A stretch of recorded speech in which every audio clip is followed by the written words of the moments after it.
While I was out shopping, my phone rang with a call from Dob. Answering, I heard Dob's voice, sounding deflated. "Well, what a surprise, you're alive. I heard the house caught fire." "What?" Indeed, I had heard sirens earlier, but never imagined it was my house involved. "I heard a woman got seriously burned." "You okay?" "What? I'm out shopping. There shouldn't be anyone at home." "So it wasn't you who got taken away?" Dob sounded more disappointed than relieved. Dob definitely knows something about this fire. I just had this gut feeling. "I have many questions, but they can wait. I'm going to check on the house." I hung up and started running. My home, meant to be a modest yet warm sanctuary, was engulfed in flames. I can't believe it burned down. I've always held back, but if Dob was planning to hurt me, I'd never let it slide again. Sooner or later, people like Dob are bound to face their downfall. If that's the case, I'll be the one to push him over the edge. My anger is unstoppable. I am Sharon. A single, 40-year-old office worker. Well, perhaps not so ordinary. I'm a big fan of Meriwether, a male idol from Kiss Me Prince. I'm so hooked that I pour most of my monthly salary into supporting him. Meriwether has this younger brother vibe that's very healing to watch. I record all his shows, and for live events, I'm at my computer 10 minutes before tickets go on sale, ready to battle it out. My family and relatives might shake their heads, but this happiness is something only a true fan can understand.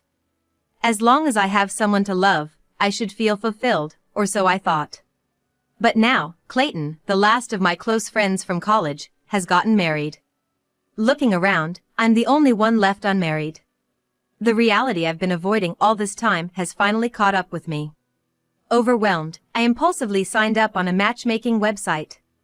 And I decided to attend a party organized by the matchmaking site, where I was destined to meet someone special. Wait. Meriwether? A young man who could be mistaken for Meriwether from afar was there. During the mingling time, I made a beeline for him. "Excuse me. You're Meriwether from Kiss Me Prince, right?" He laughed, amused. "People say I look like him, so I've styled my hair and vibe to match." His name was Clayton, 5 years my junior at 35. But youthful enough to pass for his 20s. As a self-confessed idol fanatic, I was completely charmed by Clayton. Clayton seemed to take a liking to me too, and we started dating. He treated me like a fan on our dates, and I found myself falling for him, projecting Meriwether onto Clayton. In hindsight, it was odd that such a desirable man would choose a 40-year-old idol otaku like me, but at the time, I was oblivious. Soon, I received a formal proposal. The proposal took place at a location where Meriwether once proposed to the lead actress in a TV drama. Lost in my romantic fantasy, I accepted his proposal without hesitation. However, just before we were to register our marriage, Clayton brought a high school boy to our date. "Actually, I have a son living with me." The boy introduced as his son, Dob, didn't resemble Clayton much. He was a quiet-looking kid. Clayton is 17 years old. Wearing thick glasses and with unkempt hair. His gloomy appearance was evident as he wouldn't even make eye contact with me. I should have come clean sooner, but just couldn't find the words. "I'm sorry, Sharon." His apology pose, so reminiscent of Meriwether's that it seemed studied, unexpectedly triggered my maternal instincts. "I suppose I can forgive you." We were a completely foolish couple. Then, I overheard Dob muttering under his breath. "Just another wrinkled old lady." I couldn't believe my ears. "What?" It was said so naturally that I wondered if I had misheard. I asked Dob to repeat himself, but Clayton interrupted. "Dob seems happy to have a new mom. Let's get along." Clayton and I then went to submit our marriage license. Since the office was closed, we left it with a security guard and officially became husband and wife. Originally, I lived in a house with plenty of empty rooms, so I decided to have Clayton and Dob move in. To be precise, the rooms weren't exactly empty but filled with merchandise of my beloved. But now, I was going to live with my real beloved. I decided to let the merchandise sleep at my parents' house. It was a significant decision for me. Packing away my cherished Kiss Me Prince goods into cardboard boxes, I made a promise to put Meriwether on hold for a while and focus on building a warm family. I thought the fun times as a family of 3 would begin once Clayton and Dob moved in, but that didn't happen. Clayton, claiming to be busy with work, would stay at the office 2 or 3 nights a week, leaving me and the gloomy Dob alone at home most of the time. Dob continued to avoid eye contact and seldomly spoke. Except for school hours, he barely went out, spending most of his time locked in his room playing video games. Yet at meals, he would mutter barely audibly complaints about the meat being hard or the food not being worthy of the name. While I tolerated his complaints as childlike behavior, his lack of initiative in job hunting or studying while gaming all day bothered me. So, I brought it up with Clayton when he returned home late one night. "What's going on with Dob's career path?" Clayton responded with apparent annoyance. "I'm leaving it up to Dob. He should do what he wants." I mentioned that Dob didn't seem to be job hunting or studying at all. But Clayton wouldn't take it seriously. "Look, Sharon, can't you see? It's late. I just got home. I'm tired. Can you not stress me out with trivial matters?" Despite his fatigue, shouldn't he be concerned about his child's future? Was it strange that I, once a stranger to them, was the only one worried? That thought crossed my mind, but I couldn't voice it further. It was just sad that Clayton, who used to dote on me, now treated me as a nuisance. Then, one day, Dob unusually brought home a girl. She was a quiet girl, wearing glasses, just like Dob. I had thought he wasn't the type to attract someone, but perhaps Dob had gotten himself a girlfriend. After eating and drinking in the living room, they whispered to each other for a while before leaving the house. Honestly, I was the one who felt nervous. Until recently, the thought of becoming a mother hadn't crossed my mind, but now, was I to educate teenagers about sex all of a sudden? I was relieved when they quietly left. I watched from the second-floor window as Dob and the girl walked away side by side. That's when it happened. I noticed a woman glaring at me from over the fence of the neighboring house. The sight was so terrifying that my body froze, unable to move. The woman soon disappeared behind the fence. I wanted to discuss it with Clayton immediately, but he didn't come home that night. Just remembering the woman's gaze from the daytime frightened me, making it hard to fall asleep. Perhaps due to the stress, I came down with a cold the next day. Dragging my heavy body to work, dealing with Dob's complaints, and after managing the household chores, Clayton came home just as I was lying down. I tried to bring up the woman I saw the previous day. But seeing my intent expression, Clayton grimaced. "Is this about Dob again? Got more complaints?" "It's not a complaint. By the way, it seems Dob has got himself a girlfriend." Clayton sneered, looking pleased in a distasteful way. For a moment, his smile, reminiscent of Meriwether, was soothing. Until he spoke again. "That's my boy.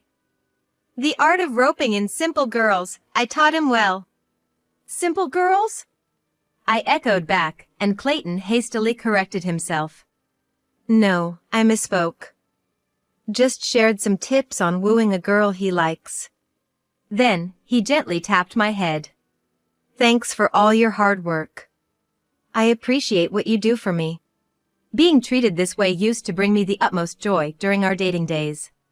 But now, I couldn't shake off the doubts in my heart. Was I considered a simple girl too? Was I being strung along? But for what reason? I'm just a temp worker, neither wealthy nor well off. After Clayton went to take a shower, I rummaged through his wallet as a precaution, but found no suspicious receipts. Still, I couldn't shake off a bad feeling and grew increasingly distrustful of Clayton. And so, I never got around to talking about that woman. The next morning, Clayton had already left for work by the time I woke up. As I went downstairs to make breakfast, I was greeted by the pleasant smell of sausages cooking. Something that had never happened since we got married. To my surprise, Dob was preparing breakfast for me in the kitchen. sausages and fried eggs with salad and yogurt. He had even poured me a cup of coffee. Wow, this is amazing. What's all this for? Dob, avoiding eye contact again, murmured in a soft voice. You're not feeling well, right? Thought I'd at least make breakfast. For the first time, I felt a genuine warmth and care coming from Dob. I'm so happy. Thank you. Embarrassed, or perhaps ignoring my gratitude, Dob shoved the frying pan into the sink. He didn't do the dishes, but it was a start. I'm off to school. With that, Dob grabbed his bag and left through the entrance. Savoring this moment of joy, I sat alone at the dining table and began my breakfast. Let's eat. Any homemaker knows there's significance even in a simple meal prepared for them. I reached for the coffee first, intending to eat everything, but in my excitement, I knocked over the cup. The coffee Dob poured out spilled all over the table. Oh no, I'm such a klutz. Although regrettable, it didn't dampen my spirits. Quickly wiping the table and finishing my breakfast, I felt somewhat lighter. Right, I need to go grocery shopping. And we're out of detergent, too. I'll head to the cheaper supermarket a bit farther away. I walked to a supermarket I don't usually visit. Passing by a fire engine on the way made me feel a bit uneasy. I hoped whatever house it was heading to would be safe. While shopping, my mobile phone vibrated. It was a call from Dob. Answering, I heard Dob's unexpectedly indifferent voice. Well, what a surprise, you're alive. Alive? What was he talking about? As I puzzled over his words, Dob dropped a bombshell. The house burned down. I saw it on social media. What? I did hear sirens earlier, but to think it was my house. Heard a woman got seriously burned. Are you okay? Something felt off. This wasn't the same Dob who showed kindness earlier. His words felt distant, almost mocking. What? I'm out shopping. No one should be at home. So it wasn't you who got taken away? The art of roping in simple girls, I taught him well. Dob must know something about this fire. I felt it instinctively. There's a lot I want to ask, but that can wait. I need to see the house for myself. I hung up and started running, catching a taxi to rush to the scene. When I arrived, the house was indeed completely destroyed. A crowd had gathered in front of what used to be my home. Leighton from the neighborhood approached me excitedly. You're safe, that's good. A young girl in a uniform was taken to the local emergency hospital. Who is she? I couldn't confidently answer the question, but there was one person I could think of who might be the girl in uniform. It was Dob's girlfriend who had visited our house recently. I was stopped by the police, who mentioned they wanted to talk later due to the incident's nature. I got back into a taxi and headed to the emergency hospital. As the taxi swayed, tears began to form. My home, supposed to be a modest yet warm sanctuary, was all gone. I can't believe it was completely consumed by flames. And Dob's attitude on the phone earlier kept bothering me. If his kindness this morning was only superficial, intending to harm me afterward, I would never show leniency again. Sooner or later, people like Dob would face their reckoning. If so, I was ready to be the one to push him. My rage was unstoppable. At the hospital, I tried to inquire about the situation but was denied due to privacy concerns, unable to meet the girl brought from our house. As I sat in the lobby, a woman rushed in, frantic. Where's Bess? I saw on the news she was severely injured. It's okay. The news was incorrect. She suffered burns to her face and limbs, but her life is not in danger. I was startled. I knew this woman. She was the one who had glared at me through the fence that day. Noticing me, she introduced herself with a business card. My name is Chanel. I'm Clayton's wife and the mother of Dob and Bess. I exclaimed in surprise. But I'm Clayton's wife.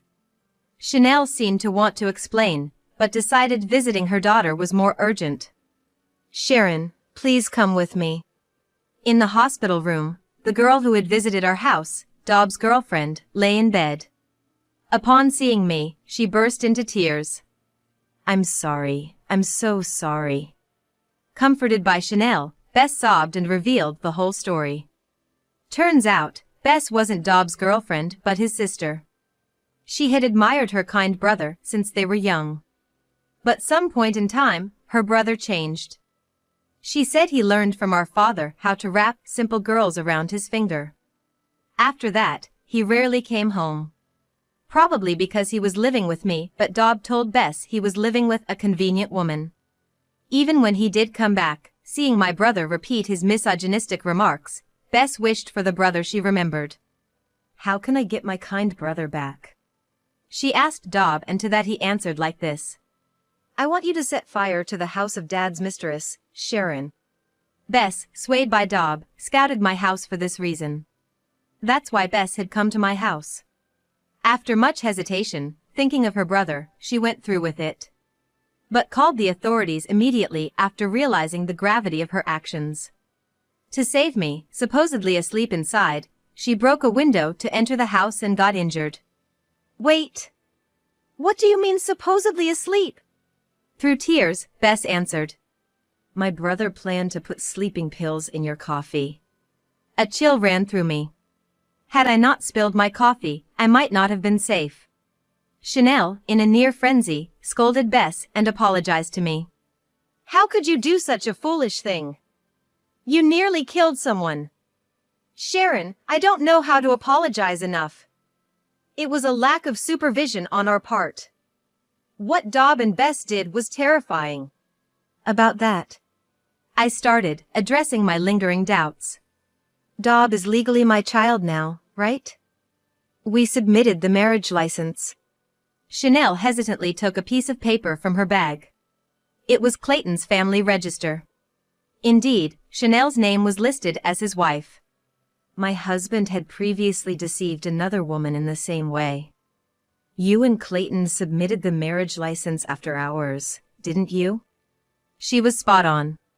"Because he's already married, it should have been rejected, but the security guard accepted it after hours. Probably, the office tried to contact Clayton's mobile afterward, saying the license is invalid due to bigamy." Faced with this unbelievable truth, I felt dizzy. Why would Clayton do something like this? Chanel sighed deeply, her forehead marked with deep lines of hardship. "Sharon, by any chance, are you a fan of Meriwether from Kiss Me Prince?" My husband is obsessively confident in his resemblance to Meriwether.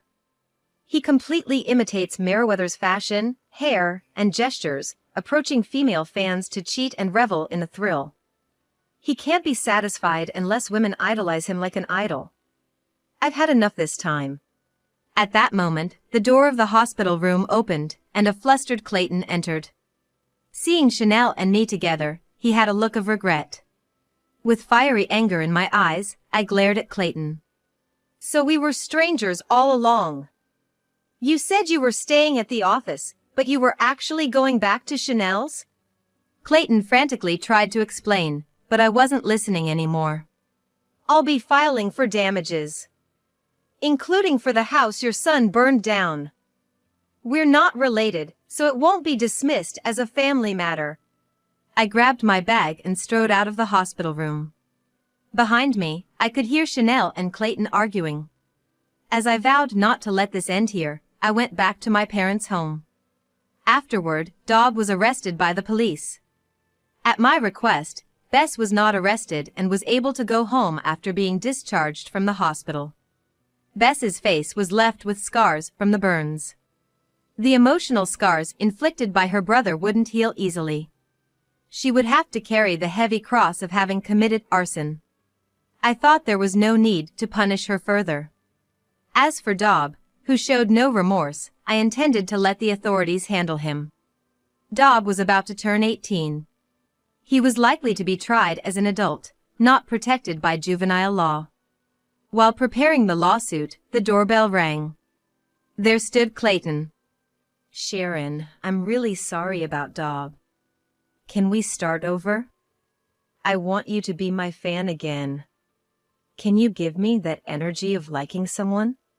Can you give me that energy of liking someone? Was a classic line from Meriwether's concerts. The old me would have been swayed, but now it just seemed like a mockery of Meriwether. You're not an idol. Just a 35-year-old man who looks like one. And if you don't realize it soon, you'll continue to embarrass yourself. At my words, Clayton, flush with shame and anger, lashed out at me. What the hell? You've always seen me as just a substitute for Meriwether, haven't you? I can't say I was without fault. But Clayton, having cleverly orchestrated this situation, now acted as if I was to blame. Yes, and I've realized it. You're neither Meriwether nor my ideal prince. Just a middle-aged man full of self-delusion. I slammed the content certification for the compensation claim I had prepared into Clayton's hands. This arson incident is the result of your misguided teachings. You'll take full responsibility. I'll add on the amount for deceiving me, so make sure you pay up. Otherwise, I'll sue you for marriage fraud. Clayton, who had come to plead for reconciliation, was instead faced with a compensation claim and turned away in defeat. Self-centered to the end, Clayton left filled with disappointment. Perhaps frightened by the threat of a lawsuit for marriage fraud, Clayton later transferred the compensation amount, significantly more than the market rate, in one lump sum. This must have drained Clayton's savings completely. I heard that Chanel also divorced him and demanded compensation. For a while, he'll be without money, making it difficult to maintain the idol-like hairstyles and clothes. As for Daub, he was tried as an adult and sentenced to prison. During the trial, Daub's stubborn refusal to show any remorse, blaming the series of crimes on me, seemed to worsen the impression of the jury. As a result, he received a heavier prison sentence than usual. Of course, he was expelled from high school. Daub's misdeeds became widely known in the local community, making it impossible for him to continue living there after his release. In the evening, I bought a number of pen lights and headed to the park. Girls all dolled up were waiting in high spirits, waving their light sticks. Today was the long-awaited live concert of Kiss Me Prince.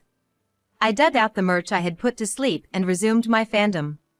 Going to the live with female friends I made in the fandom is now my greatest joy. After all, the charm of having a crush lies in them being out of reach. Vowing never to make the same mistake again, I headed towards the live venue.